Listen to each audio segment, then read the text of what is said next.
Friends, আজকে আমরা একটা ভিডিও বানাচ্ছি যেটাতে আমরা আলোচনা করব যে কিভাবে যদি কেউ ক্লাস 12-এর পরে ভাবছে যে কি করবে, সায়েন্স ব্যাকগ্রাউন্ডের যদি কোনো স্টুডেন্ট ওয়েস্ট বেঙ্গলের ভিতরে অ্যাডমিশন নিতে চায়, তাহলে দেখো তার কাছে অপশান আছে যে সে নিটে দিতে পারে, জেন পাস ইউজি দিতে পারে, তারপরে এই দুটো হচ্ছে ডাব্লিউবি জেই দিতে পারে।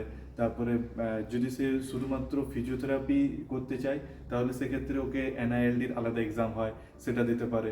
হ্যাঁ, তারপরে এসবি নিত্যার দিতে পারে। তো এই প্রত্যেকটা কোর্সের জন্য আলাদা আলাদা কোর্স রয়েছে। যেমন নিটের মাধ্যমে বেশ কিছুগুলো কোর্স রয়েছে, জেন পাসের মধ্যে কোর্স রয়েছে। তো আমি বলবো যে প্রত্যেকটা স্টুডেন্টই যারা সায়েন্স ব্যাকগ্রাউন্ড আছে তারা সমস্ত এক্সামই দিক, তাদের পরবর্তীকালে যেটা চুজ করার ইচ্ছা আছে সে সেটা তার মার্কস ওয়াইজ সে সেটা পেয়ে যাবে, তো সেটা চুজ করতে পারে।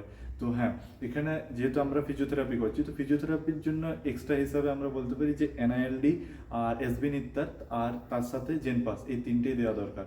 কারণ হচ্ছে যে তাহলে ও গভর্নমেন্ট যে ভালো কলেজগুলো সেগুলো পাওয়ার চান্স থাকবে। Thank you.